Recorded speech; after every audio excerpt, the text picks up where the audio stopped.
Bismillahirrahmanirrahim. Assalamualaikum warahmatullahi wabarakatuh.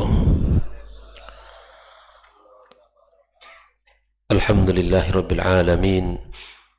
Wassalatu wassalamu ala ashrafil mursalin Sayyidina wa maulana Muhammadin wa ala alihi wa ashabihi ajma'in. أشهد أن لا إله إلا الله وحده لا شريك له ولي الصالحين وأشهد أن محمدا عبده ورسوله الصادق الأمين. قال تعالى يا أيها الذين آمنوا اتقوا الله حق تقاته ولا تموتن إلا وأنتم مسلمون. اللهم بك أصبحنا وبك أمسينا وبك نحيا وبك نموت وإليك النشور. أصبحنا على فطرة الإسلام وعلى كلمة الإخلاص وعلى دين نبينا محمد صلى الله عليه وسلم وعلى ملة أبينا إبراهيم حنيفا مسلما وما كان من المشركين. أما بعد، معاشر الحاضرين والحاضرات جماعة صلاة subuh Masjid At-Taqwa Induk As-Sakinah rahimakumullah. Alhamdulillah, bersyukur kita kepada Allah Subhanahu wa taala, kembali pagi ini kita dipertemukan dalam suasana keimanan di rumah Allah Subhanahu wa taala yang penuh dengan keberkahan. Mudah-mudahan duduknya kita di rumah Allah ini mendatangkan banyak kebaikan dan keberkahan dalam hidup kita dan keluarga kita. Kemudian kita bersalawat kepada Rasulullah sallallahu alaihi wasallam. Allahumma salli wa sallim wa barik ala Muhammad.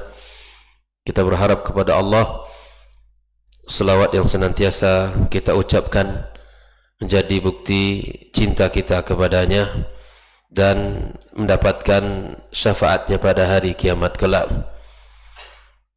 Tak lupa pula kita berdoa kepada Allah untuk kedua orang tua kita yang telah membesarkan dan mendidik kita, kemudian yang telah banyak berjasa kepada kita. Semoga Allah Subhanahu wa taala ampunkan dosa-dosa mereka dan Allah tempatkan pada tempat yang mulia di sisinya. Kepada para guru, para masyayikh, para asatizah yang telah mengajarkan kita tentang kebenaran dan membedakan antara hak dan yang batil, mudah-mudahan Allah berkahi ilmu mereka dan Allah berkahi hidup dan anak keturunan mereka. Kembali kita melanjutkan pertanyaan 200 pertanyaan seputar keyakinan dan akidah kita. Pagi ini sampai pada pertanyaan yang ke-216, yaitu tentang dalil kekhilafahan Ali bin Abi Thalib. Setelah sebelumnya kita bahas tentang dalil kekhilafahan Abu Bakar As-Siddiq radhiyallahu taala an, kemudian setelahnya Umar dan setelahnya Uthman, bahwa urutan mereka tersebut merupakan urutan berdasarkan isyarat dari Nabi kita sallallahu alaihi wasallam, bila niza', tanpa ada khilaf, bahawa sepakat para ulama pada bab itu. Nah, setelah Ali bin Abi Thalib baru di situ disebutkan Ahlu Badar, kemudian orang-orang yang ikut dalam Bai'at Ridwan, dan setelahnya orang-orang yang masuk Islam sebelum Fathu Mekah, dan setelahnya adalah orang-orang yang masuk Islam setelah Fathu Mekah. Ini urutan yang telah disebutkan oleh Rasul sallallahu alaihi wasallam. Nah, pagi ini kita sedikit mengambil dari apakah dalil tentang kekhilafan Ali bin Abi Thalib. Karena pada bab ini banyak sekali al-firaq di dalam Islam, wabil khusus adalah orang-orang Syiah yang tidak menerima Ali di urutan yang keempat, karena mereka menganggap Ali adalah keluarga Rasulullah sallallahu alaihi wasallam dan di samping itu dia juga adalah menantunya. Mereka menganggap dialah orang yang paling berhak dan lebih utama. Nah, hal ini dibantah oleh hadis Rasul sallallahu alaihi wasallam di saat Rasul memanggil Aisyah radhiyallahu taala anha. Ketika itu Rasul mengatakan, panggillah bapakmu dan saudaramu, aku akan menulis satu tulisan agar orang, kata Nabi SAW, nanti alla yatamannal mutamanni, agar tidak ada orang yang nanti berangan-angan, ana aula bihi. Ini Nabi sudah wanti-wanti bahwa tidak ada orang nanti, jangan sampai ada orang yang mengatakan bahwa kami lebih utama dari Abu Bakar. Subhanallah, dalam banyak mawaqif peristiwa bersama Rasulullah, yang hadir bersama Nabi adalah Abu Bakar As-Siddiq radhiyallahu taala an. Nah, ditunjuknya Ali menjadi khalifah ya berdasarkan banyak dalil. Ya, di antaranya adalah dalil yang disebutkan Nabi kita sallallahu alaihi wasallam dalam hadis Al-Imam Al-Bukhari dalam kitab Babul Jihad, ya, dalam Kitabul Jihad, bab mashul wubar anin nasi fis sabil. Kemudian di antara lafaznya adalah perkataan Rasulullah sallallahu alaihi wasallam yang mengatakan, "Wah Ammar, taqtuluhu al-fi'atul baghiyatu yad'uuhum ila al-jannah wa yad'uunahu ila an-nar." Maka Nabi sallallahu alaihi wasallam mengatakan, ya, kasihan Ammar yang dibunuh oleh kelompok pemberontak, yang mana dia mengajak mereka ke dalam surga sementara mereka mengajaknya ke neraka. Ammar bersama Ali bin Abi Thalib dan dibunuh oleh Ahlus Syam, sementara dia mengajak kepada Tauhid, mengajak kepada surga, mengajak kepada As-Sunnah, kepada Al-Jamaah, dan mengikuti imam yang hak, Ali bin Abi Thalib radhiyallahu ta'ala anhu. Ini hadisnya sahih.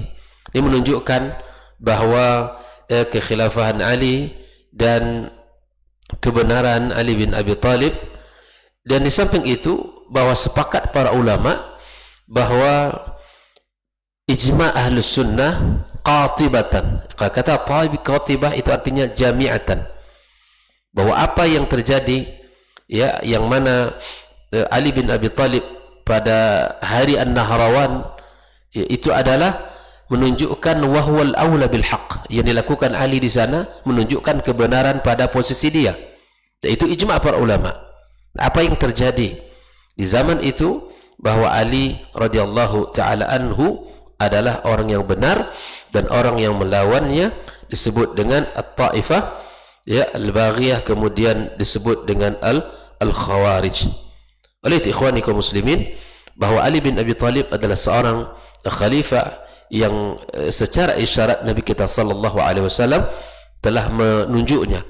Kemudian ijma' para sahabat mengatakan bahawa Ali bin Abi Thalib adalah orang yang pantas dan layak untuk menjadi khalifah yang keempat. Inilah pertanyaan yang ke-216. Adapun pertanyaan yang ke-217 adalah mal wajib liwalatil umur. Apakah kewajiban kita sebagai rakyat terhadap para pemimpin? Setelah membahas para khalifah yang empat, maka ditanyakan oleh muallif kitab tentang sebuah pertanyaan, mal wajib liwalatil umur, apakah yang wajib bagi kita untuk kita tunaikan kepada para pemimpin kita? Dijawab oleh muallif kitab, al wajib lahum an-nasiha bimuwalatihim alal haq, yaitu kewajiban kita kepada mereka adalah memberi nasihat dan taat dan loyal kepada mereka di atas kebenaran, di atas kebenaran. Dan mentaati pemimpin adalah prinsip Islam. Prinsip Islam, menaati pemimpin, patuh dengan pemimpin adalah prinsip-prinsip di antara prinsip Islam yang agung ini. Wa ta'atuhum fi. Di samping kita memberi nasihat, maka kita wajib taat di dalam kebenaran, selama mereka tidak menyuruh kepada kekufuran, tidak kepada kemaksiatan. Wa amruhum bihi, ya, kita memerintahkan mereka, mengingatkan mereka ya untuk melakukan ketaatan, wa tadhkiruhum birifqin, dan kita ingatkan mereka agar berlemah lembut kepada rakyat, ya, antara sesama mereka. Wassalatu khalfahum, ya, kita juga salat di belakang pemimpin, ya, wal jihadu ma'ahum, kita berjihad andainya mereka serukan untuk berjihad, maka rakyat wajib untuk taat dan patuh. Wa ada'us sadaqat lilaihim, dan kita tunaikan zakat kita kepada mereka, melalui pemerintahan kita berikan zakat kita.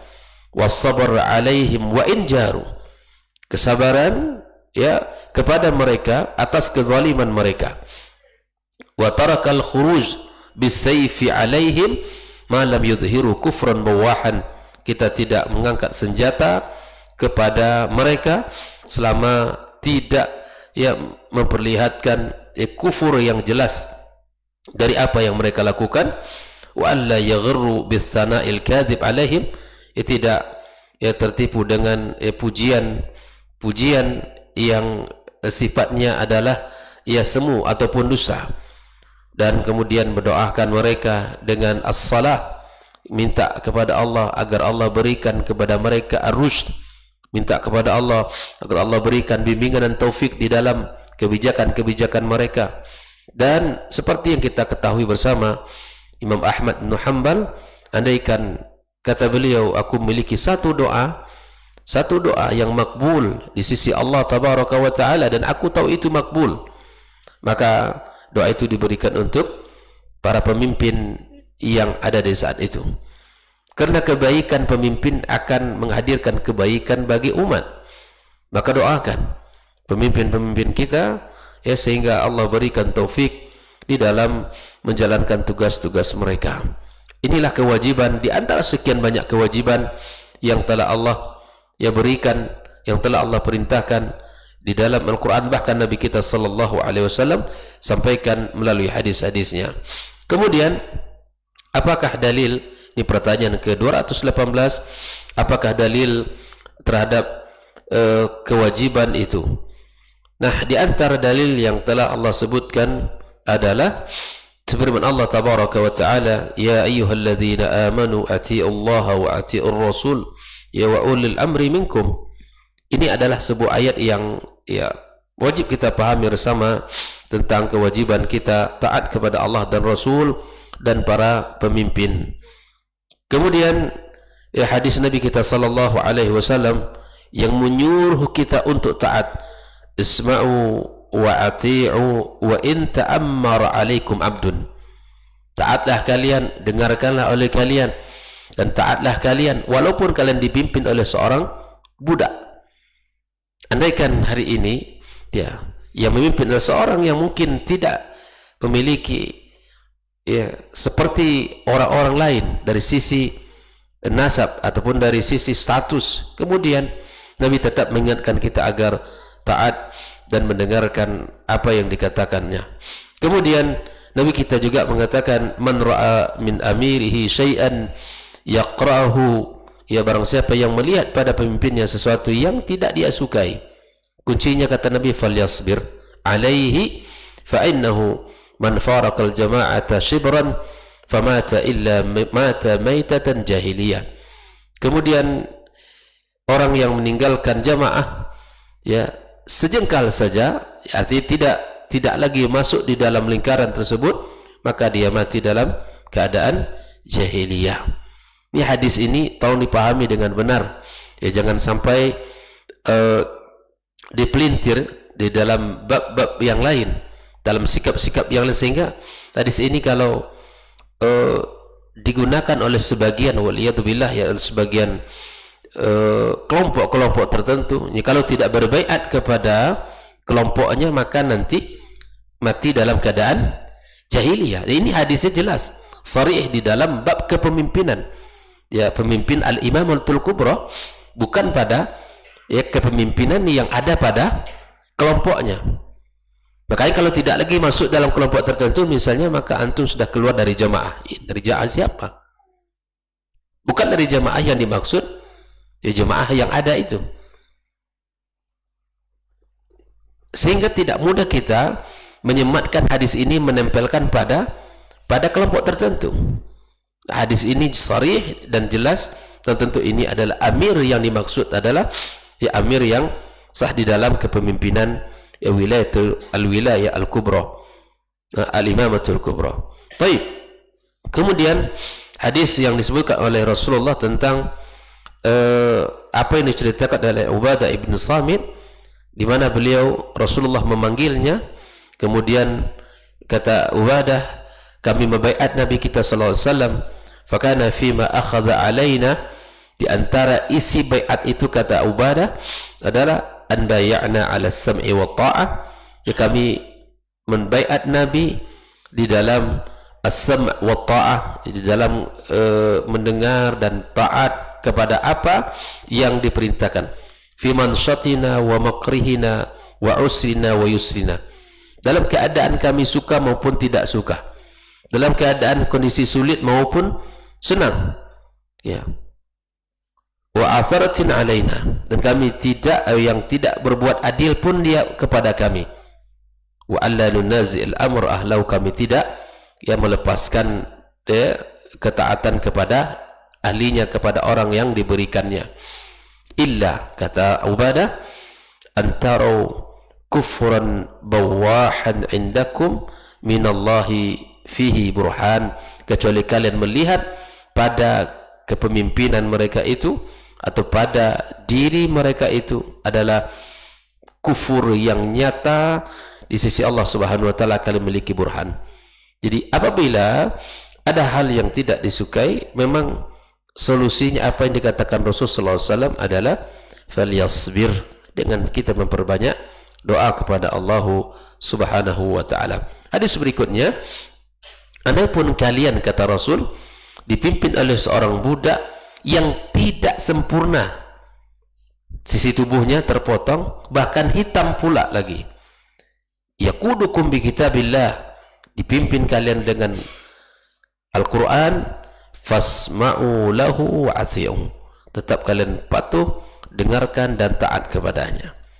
Kemudian hadis-hadis yang masih banyak yang terkait dengan ini, di antaranya kata Rasulullah SAW, ya alal mar'il muslim as-sam'i wa ta'ah, setiap muslim wajib ya patuh dan taat apa yang diperintahkan kepadanya, kecuali perintah itu mengarah kepada kemaksiatan, maka tidak wajib untuk taat dan tidak wajib untuk mendengarkan.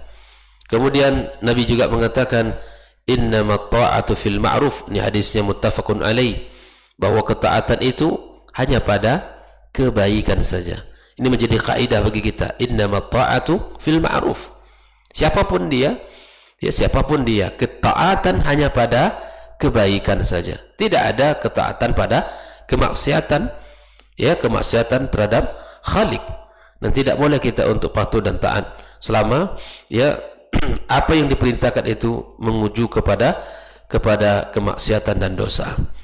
Ikhwani kaum muslimin, hadirin hadirat yang dimuliakan Allah Subhanahu wa taala, bahkan di dalam hadis yang lain Nabi kita mengatakan wa in daraba zahrak wa akhadha malak fasma' wa ati', andai pun dia memukul ya punggungmu kemudian mengambil hartamu, maka tetap tak patuh dan taat kepadanya. Kemudian hadis yang lain juga, ya man khala'a yadan min ta'atillahi yaumal qiyamah la hujjata lahu, yang tidak patuh dan taat ya kepada Allah, maka di hari kiamat kelak dia tidak punya hujjah. Wa man mata wa laysa fi 'unuqihi bai'ah mata maitatan jahiliyah, yang mati dan di pundaknya tidak ada bai'at, maka dia mati dalam keadaan jahiliyah. Ini dalam kitab Imam Muslim, bab al-imarah, babul amr biluzumil jama'ati inda zuhuril fitan. Kita tetap berada pada al-jamaah di saat munculnya fitnah di akhir zaman. Ikhwani kaum muslimin rahimakumullah, dari hadis-hadis yang sudah kita sampaikan ini, maka kewajiban terhadap pemimpin, kemudian terhadap orang-orang yang telah diamanahkan adalah sebuah panduan dari agama kita, sebuah panduan dari agama kita agar kita bisa patuh dan taat kepada mereka. Ya mudah-mudahan ya ketaatan itu menjadikan solusi bagi kebaikan umat dan menjadikan ya kita orang-orang yang senantiasa ya patuh dan orang-orang yang senantiasa dijaga Allah Subhanahu wa taala. Dan kita doakan para pemimpin kita agar mereka diberikan taufik, diberikan bimbingan, diberikan kemudahan di dalam ya memimpin rakyatnya dan memberikan yang terbaik untuk umat ini. Dan semoga Allah Subhanahu wa taala yang mengampunkan kekhilafan mereka di dalam mengambil kebijakan. Wallahu taala alam. Subhanakallahumma wa bihamdik asyhadu an la ilaha illa anta astaghfiruka wa atubu ilaik. Wassalamualaikum warahmatullahi wabarakatuh. Majtama'a qaumun fi baitin min buyutillah yatluna kitaballah wa yatadarasunahu fima bainahum illa nazalat alaihimus sakinah wa ghasyiyatuhumur rahmah wa haffat bihimul malaikah wa dzakarahumullahu fiman indah. Tidaklah suatu kaum duduk di salah satu rumah Allah membaca ayat-ayat Allah dan sama-sama mempelajarinya kecuali turun kepada mereka as-sakinah, ketentraman dan kenyamanan. Wa ghasyiyatuhumur rahmah, dan mereka diliputi pula oleh rahmat, kasih sayang dari Allah Subhanahu wa taala. Wa haffat bihimul malaikah, dan mereka pun dikelilingi oleh para malaikat, karena malaikat suka majlis-majlis zikir dan ilmu. Wa dzakarahumullahu fiman indah, dan Allah akan banggakan sebut-sebut mereka di kalangan malaikat-malaikat yang ada di sisinya, di masyarakat atas. Mudah-mudahan kita termasuk yang sering disebut-sebut di sisi Allah di kalangan para malaikat, dan di akhir majlis ini mudah-mudahan kita pula mendapatkan seperti yang tersebut dalam hadis qudsi, qumu maghfuran lakum, silahkan berangkat meninggalkan majlis ini dalam keadaan diampuni dosa-dosa kalian.